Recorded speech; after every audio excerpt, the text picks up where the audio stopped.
కామారెడ్డి జిల్లా కేంద్రంలోని railway station ముందు ఇందిరాగాంధీ విగ్రహాన్ని ఆవిష్కరించిన టీపీసీసీ రాష్ట్ర అధ్యక్షులు మహేష్ కుమార్ గౌడ్, మంత్రి సీతక్క, జహీరాబాద్ ఎంపీ సురేష్ షెట్కార్, ప్రభుత్వ సలహాదారు మహమ్మద్ షబ్బీర్.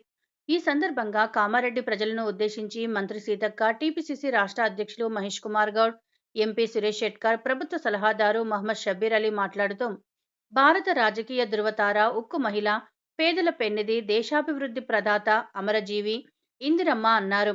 2 విడతలుగా భారతదేశ ప్రధానిగా సేవలను అందించి బ్యాంకుల జాతీయం, రాజాభరణాలు రద్దు, హరిత విప్లవం తెచ్చే దేశ ప్రజల గుండెల్లో నిలిచిందని అన్నారు.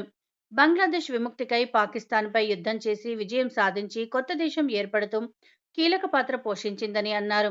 శాంతికి మారుపేరు, శక్తికి నిలువుటద్దం ఇందిరమ్మ అన్నారు. ఆమె రక్తంలోని ప్రతి బొట్టు దేశ సమగ్రత కోసం దారపోశారని అన్నారు. ఇప్పుడు కూడా గరీబీ హటావ్ అని ఇవాళ కూడా ఇందిరమ్మ చేరోళ్ళకి ఇందిరమ్మ అని ఆ విషయాల్లో మరి విగ్రహ ఆవిష్కరణ గతంలో 1994లో అయింది. కానీ సిమెంట్ని ఉండే మళ్ళీ దాన్ని రెనోవేట్ చేసి మళ్ళీ మీ చేతితో మహేష్ గారు, మన పిసిసి అధ్యక్షుల వారు, ఎంపీ గారు మీ చేతితో మళ్ళా దాన్ని ఇప్పుడు కరెక్ట్ వచ్చేసింది. గొప్ప కార్యక్రమం. ఉక్కు మహిళకి ఉక్కు విగ్రహాన్ని ఏర్పాటు చేశారు కామారెడ్డిలో. ప్రపంచంలోనే ఉక్కు మహిళ ఎవరు అంటే యావత్ ప్రపంచం ఇందిరాగాంధీ గారిని స్మరించుకుంటారు. దృఢమైన నిర్ణయాలు తీసుకోవడంలో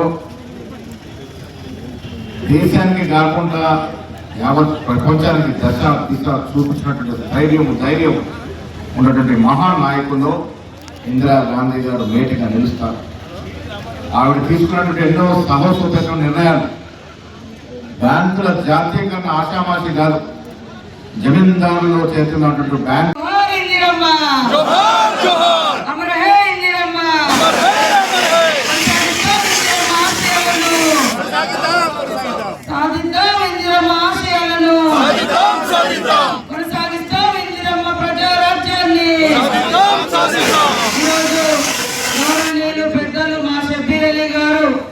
మరి ఇందిరమ్మ గారికి నివాళిగా వారి సంక్షేమ రాజ్యాన్ని కొనసాగించే విధంగా ప్రతి పౌరులకు, ప్రజలకు ఇందిరమ్మ జీవితం ఒక స్ఫూర్తిగా ఉండాలనేటువంటి లక్ష్యంతో నూతనంగా ఏర్పాటు చేసినటువంటి ఇందిరమ్మ విగ్రహావిష్కరణ కార్యక్రమానికి ముఖ్య అతిథులుగా విచ్చేసినటువంటి మా గౌరవనీయులు పెద్దలు, మన ఉమ్మడి నిజామాబాద్ ముద్దు బిడ్డ మరి మహేష్ అన్న గారికి, మన ఎంపీ షెట్కర్ అన్న గారికి, మరి ఇక్కడ ఉన్నటువంటి పెద్దలందరికీ, మహిళా సోదరిమణులకు, వ్యాపారులకు, కాంగ్రెస్ పార్టీ నాయకులకు, దుకాణందారులకు, అందరికీ, ప్రజలకు, మీడియా సోదరులకు పేరు పేరున నమస్కారాలు తెలియజేస్తా ఉన్నాను.